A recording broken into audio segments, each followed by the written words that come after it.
The morning sun filtered through the gauze curtains of their bedroom, casting golden patterns across the rumpled sheets. Elena stirred first, as she always did, her dark hair cascading over the pillow like spilled wine. David's arm was draped, possessively across her waist, his breathing still deep and even. She turned in his embrace, studying the face that had captivated her for 8 years of marriage. "Good morning, beautiful," David murmured without opening his eyes, his voice husky with sleep. His hand traced lazy circles on her bare shoulder, a gesture so familiar it felt like breathing. Elena smiled despite herself, leaning into his touch. "How did you know I was awake?" Your breathing changed. He opened his hazel eyes, crinkling at the corners with genuine warmth. "Plus, you always get restless when you're thinking too hard about something." There it was, that intuitive understanding that had drawn her to him in the first place. David had always been able to read her like an open book, which made what she'd been doing for the past 3 months feel like a betrayal of the deepest kind. She pushed the thought away, focusing instead on the way his fingers were now trailing down her spine. "What am I thinking about now?" she whispered, pressing closer to him. Something delicious, I hope." His lips found the sensitive spot just below her ear, making her shiver. "Because I have about 30 minutes before my first client calls." Their lovemaking was tender yet passionate, a dance they'd perfected over the years. David's hands knew exactly where to touch, how to make her gasp and arch against him. Afterward, they lay entwined, Elena's head on his chest, listening to his heartbeat return to normal. "I love you," David said quietly, pressing a kiss to the top of her head. "More than when we first met, if that's even possible." Elena's throat tightened. "I love you too," she managed, the words feeling both true and like a lie simultaneously. Later, as they moved through their morning routine, David making coffee while Elena showered, sharing sections of the newspaper over breakfast, stealing kisses between bites of toast, everything appeared blissfully normal. But David had begun to notice things. Small things that might mean nothing, or everything. Elena's phone, once carelessly left on counters and tables, now never left her side. She'd started working late 3 nights a week, claiming the marketing firm was demanding more from senior partners. Her laugh seemed different lately, more guarded, and she'd begun deflecting his questions about her day with vague responses and quick subject changes. That evening, David had surprised her with reservations at Lumiere, the French restaurant, where they'd had their first anniversary dinner. He'd hoped the romantic setting might break through whatever wall had begun forming between them. "This is beautiful," Elena said, admiring the candlelit table and the view of the city lights beyond the windows. She looked stunning in the black dress he'd bought her for Christmas, her dark eyes catching the flickering light. "You're beautiful," David replied, reaching across the table to take her hand. Her fingers were cold despite the warm restaurant. "Elena, I've been thinking we should plan a getaway, just the two of us. Maybe that bed and breakfast in Vermont you loved?" Something flickered across her face. Panic? Guilt? It was gone, so quickly he almost convinced himself he'd imagined it. "That sounds lovely, but work is just so crazy right now. Maybe in a few months?" She squeezed his hand, but her smile didn't quite reach her eyes. "Of course, whenever you're ready." David studied her face, memorizing the features he'd fallen in love with, wondering if the woman he'd married was slowly disappearing before his eyes. As they drove home in comfortable silence, Elena stared out the passenger window, her reflection ghost-like in the glass. She thought about James, about the way he made her feel reckless and alive in ways she'd forgotten were possible. She thought about the lies that were becoming easier to tell, the double life that thrilled and terrified her in equal measure. What she didn't think about was the man beside her, whose silence was becoming more observant by the day.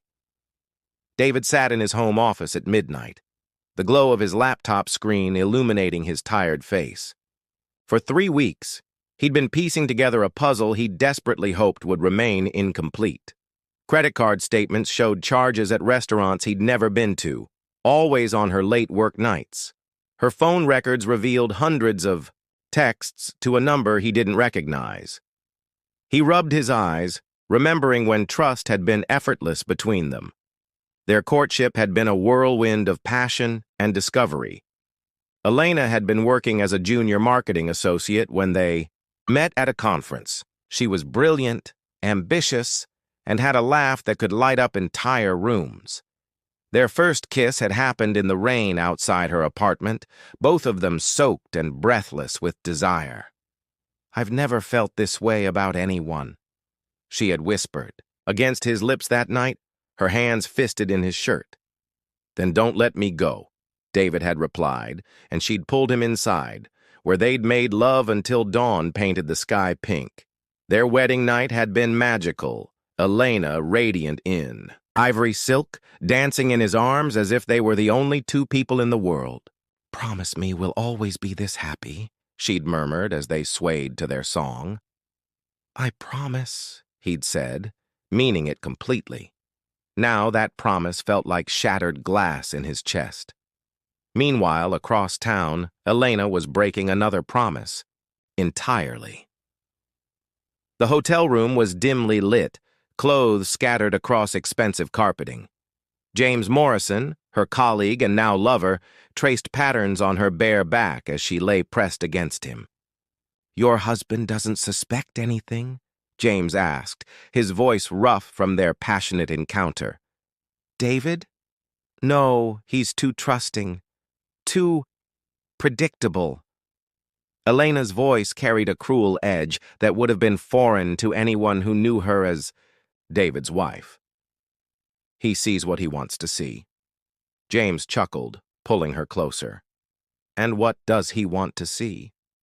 "His perfect wife who comes home every night and plays house." She turned in his arms, her eyes bright with reckless excitement. "But I'm tired of playing house, James. I want more than suburban dinners and weekend gardening."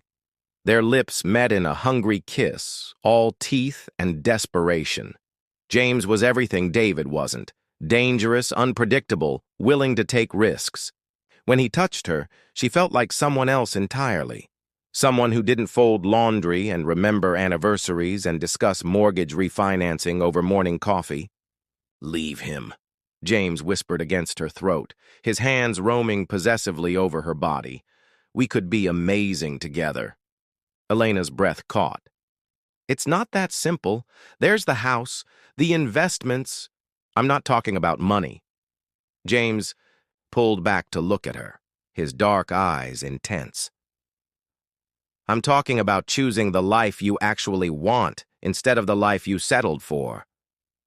The word "settled" hit Elena like a physical blow because part of her knew it was true. She had settled. For stability, for comfort, for a love that felt safe but no longer set her on fire. With James, every moment felt electric, charged with possibility and danger. Back home, David finally closed his laptop and climbed the stairs to their bedroom. Elena wasn't home yet, another client dinner that would stretch past midnight. He stood in their doorway, looking at the bed they'd shared for 8 years, remembering the morning just weeks ago when everything had still seemed perfect. His phone buzzed with a text from Elena. "Client dinner running late. Don't wait up. Love you." David stared at the message, noting how even her texts had become perfunctory, stripped of the playful emojis and inside jokes that used to pepper their communications. He typed back, "Love you too," but the words felt hollow, echoes in an empty house. At 2 a.m., Elena slipped through the front door, her hair slightly mussed despite her attempts to smooth it. She found David waiting in the kitchen, 2 cups of chamomile tea cooling on the counter. "You didn't have to wait up," she said, avoiding his eyes as she hung up her coat. "Couldn't sleep?" David studied her face, noting the flush in her cheeks, the way her lipstick had been carefully reapplied. "How was dinner with the Peterson account?" "Fine. Long. Boring. Each word was clipped, efficient.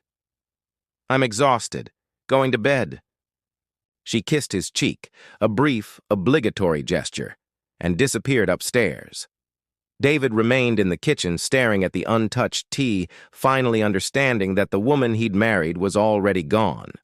In her place was a stranger wearing Elena's face, telling Elena's lies, sleeping in Elena's spot in their bed. The next morning, David made a decision.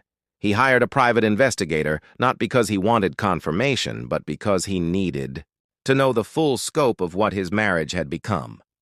Some part of him still hoped he was wrong, that paranoia had twisted innocent coincidences into betrayal, but deep down, he was already grieving the loss of everything they'd built together. The manila envelope arrived on a Tuesday, delivered by a courier who asked for David's signature with professional indifference. Inside were photographs that confirmed what David's heart had already known, but his mind had refused to accept.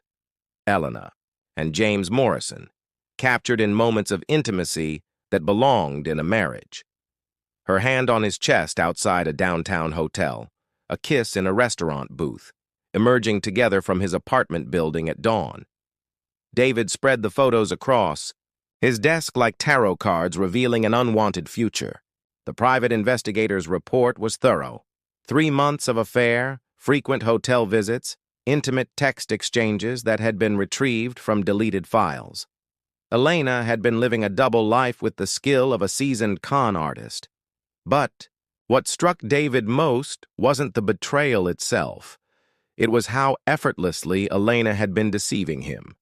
The woman who claimed to love him had been looking into his eyes every morning and lying with the same mouth that whispered sweet nothings in another man's ear.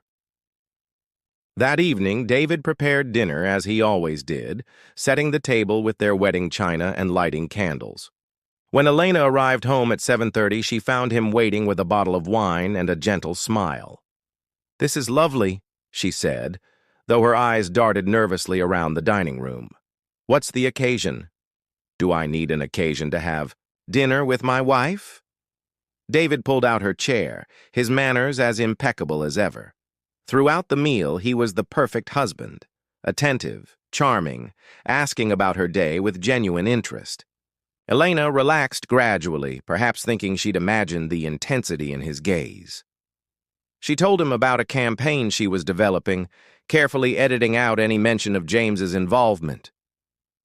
"Elena," David said quietly as she reached for her wine glass, "we need to talk." Something in his tone made her freeze. "About what?" David reached into his jacket pocket and placed a single photograph on the table between them. Elena and James kissing passionately in a hotel doorway, her wedding, ring clearly visible on the hand pressed against his chest.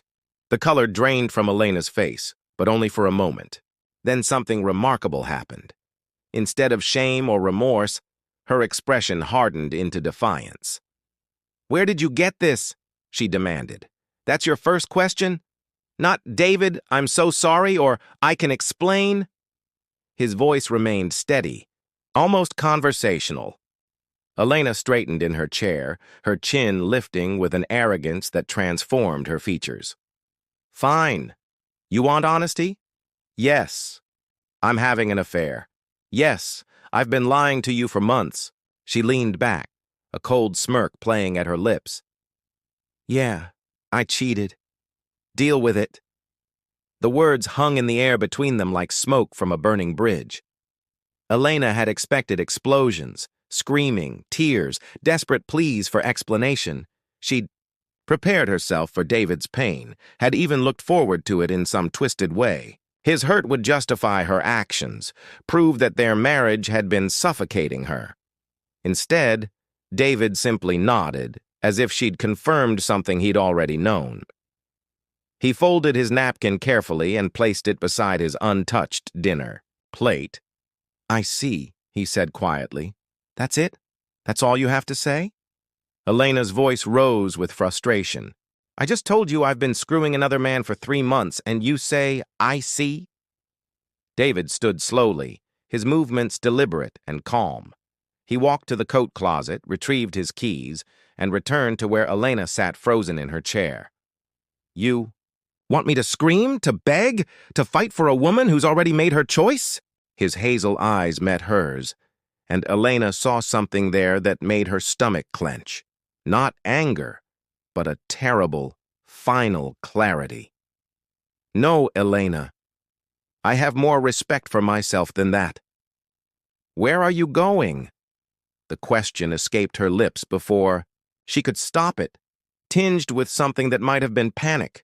Away from here, away from you. David's voice was steady, matter of fact.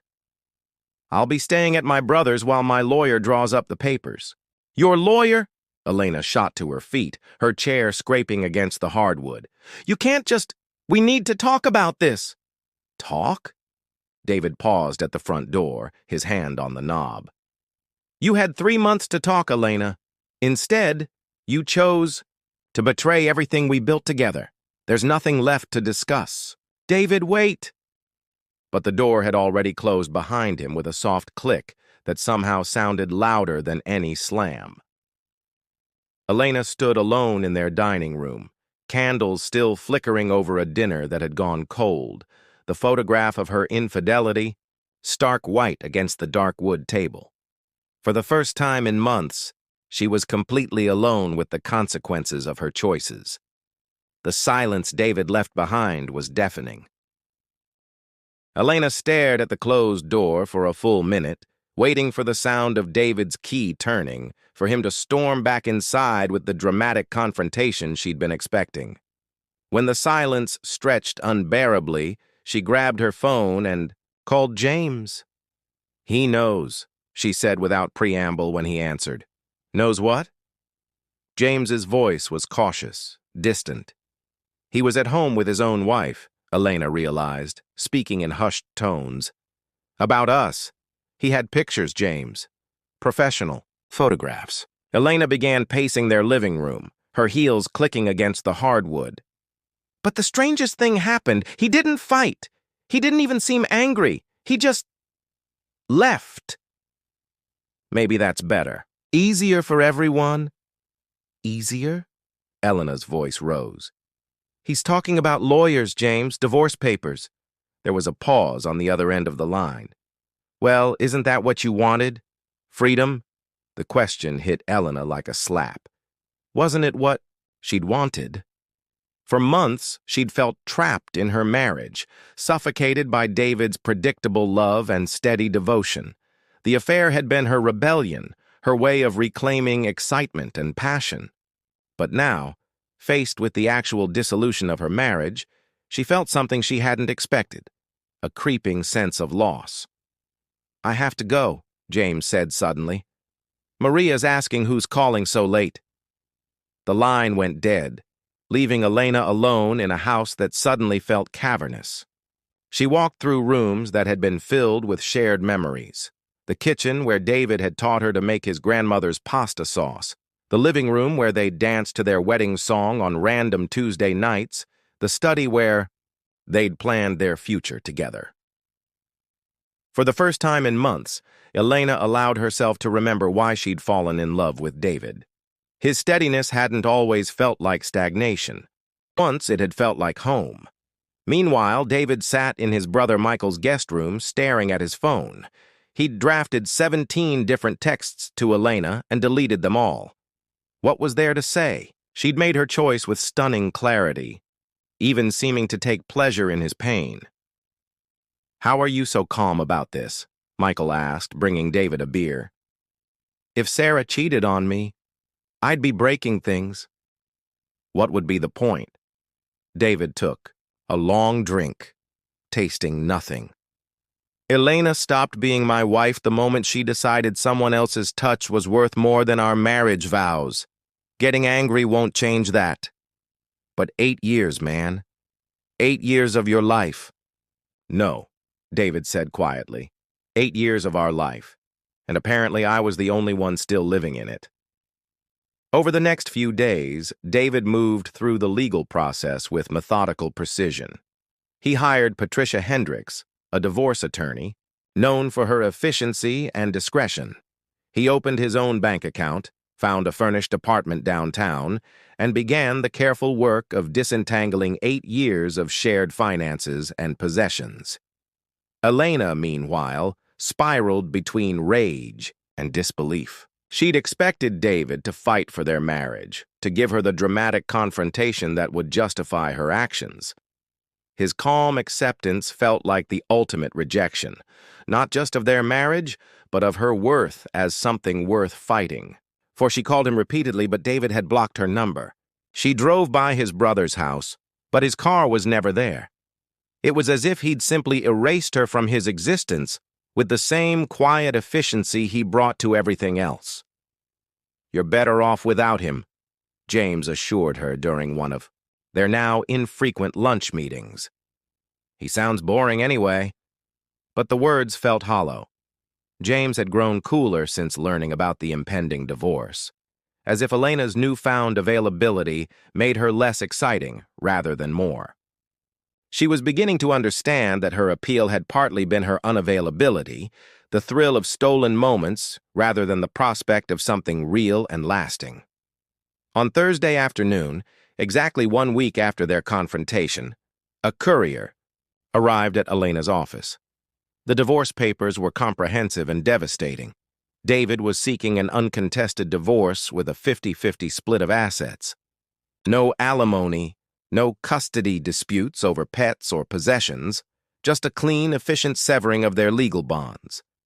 Attached was a handwritten note in David's familiar script. "I've asked for nothing beyond what's legally mine because I want nothing from you except the freedom to rebuild my life with someone who values fidelity. I hope you find whatever it is you're looking for." Elena's hands trembled as she read the note. There was no anger in it, no bitterness, just a terrible, final dismissal. He wasn't fighting for her. He was simply done. For the first time since their confrontation, Elena cried. Not the angry tears of frustration she'd shed over the past week, but deep, wrenching sobs of genuine loss. She'd expected David's silence to be temporary, a manipulation tactic to bring her back to the negotiating table. Instead, his silence had been exactly what it appeared, the end of everything they'd built together. That evening, she sat alone in their house, surrounded by the remnants of a marriage she'd destroyed through her own choices. David's absence wasn't dramatic. It was complete. He'd removed himself from her life as quietly and thoroughly as he'd once made himself indispensable to it. The silence he'd left behind wasn't empty. It was full of everything she'd lost and could never reclaim. 6 months after the divorce papers were signed, Elena found herself sitting in the same hotel bar where she'd first kissed James, nursing a martini she didn't want and waiting for a man who was 20 minutes late. The affair had fizzled out. Within weeks of David's departure, James had lost interest once the thrill of secrecy was gone, eventually returning to his wife with renewed appreciation for what he'd nearly thrown away. Elena had tried dating other men, but every conversation felt hollow. Every kiss a poor imitation of something she'd once taken for granted. She'd kept the house in the divorce settlement, but it felt like a mausoleum now, filled with the ghost of a marriage she'd murdered with her own hands. Her phone buzzed with a text from her sister. "Saw David at the farmer's market today with a woman. They looked happy. Are you okay?" Elena stared at the message, her chest tightening. She'd heard rumors, of course. David had been seen around town with a blonde teacher named Rebecca who had kind eyes and a genuine laugh. Elena had expected to feel jealous, vindicated somehow that he'd moved on so quickly. Instead, she felt something worse, genuine happiness for him, tinged with the bitter recognition of her own self-destruction. Across town, David was indeed at the farmer's market, his arm around Rebecca's shoulders as they selected peaches for a pie she'd promised to bake. Rebecca wasn't Elena. She was quieter, more grounded, with a serenity that came from someone who'd never felt the need to seek validation in dangerous places. These look perfect, Rebecca said, holding up a peach. That smelled like summer. Your grandmother's recipe will be amazing with these. David smiled, pressing a kiss to her temple. She would have liked you, he said, and meant it. Rebecca had the kind of goodness that Elena had once possessed, but had chosen to abandon. More importantly, Rebecca valued what they were building. Together, protected it instead of sabotaging it. Tell me about her again, Rebecca said as they walked hand in hand toward David's car. Your grandmother. She used to say that love isn't something that happens to you. It's something you choose every day, in 1,000 small ways. David's voice was peaceful, reflective. I thought I understood that once. Now I know the difference between someone who chooses love and someone who just enjoys being loved. Rebecca squeezed his hand. She sounds wise. She was. She also would have told me that Elena did me a favor, even if it didn't feel like one at the time. How so? David paused beside his car, looking back toward the bustling market where families shopped together, couples planned meals, people invested in the quiet happiness of ordinary moments. She showed me who she really was, not the woman I thought. I'd married, but the woman she'd always been underneath. Someone who thought love was about feeling excited all the time instead of choosing to build something lasting. That evening, while David and Rebecca cooked dinner together in his new apartment, a space filled with books and plants and the kind of peaceful energy that comes from having nothing to hide, Elena sat alone in her empty house, scrolling through old photos on her phone. There was their wedding day, both of them radiant with hope. Their honeymoon in Italy, David feeding her gelato while she laughed at something he'd whispered in her ear. Last Christmas morning, David's face soft with sleep and contentment as he watched her open presents. She'd had everything. A man who loved her unconditionally, a marriage built on genuine partnership, a future full of possibility. And she'd thrown it away for what? A few months of feeling desired by someone who'd ultimately proven to be just as disposable as he'd made her feel. Elena's phone rang, interrupting her melancholy. It was her mother, calling for their weekly check-in. How are you holding up, sweetheart? I'm fine, Mom. The lie came automatically, practiced. Are you, though? Really? Elena closed her eyes, suddenly exhausted by the effort of pretending her life hadn't imploded entirely through her own actions. No, I'm not fine. I destroyed the best thing that ever happened to me, and I can't figure out how to live with that. Her mother was quiet for a moment. Have you considered that maybe this is where you start learning? Learning what? How to be someone worth loving. Not just by someone else, but by yourself. After they hung up, Elena sat in the gathering darkness of her living room, her mother's words echoing in the silence. She'd spent so much energy running from the person she'd become in her marriage, stable, predictable, content, that she'd never stopped to consider whether that person had been worth preserving. David had loved that version of her. More than that, he'd helped her become that version of her. And she'd repaid him by deciding it wasn't enough, that she deserved more excitement, more passion, more everything. Now she had nothing except the hard-earned knowledge that some mistakes can't be undone, and some silences speak louder than any words ever could. Somewhere across town, David and Rebecca were washing dishes together, planning a weekend trip, building the kind of quiet happiness that Elena had once dismissed as boring. He'd learned the difference between loving someone and being willing to fight for someone who didn't want to be fought for. His silence hadn't been weakness or manipulation.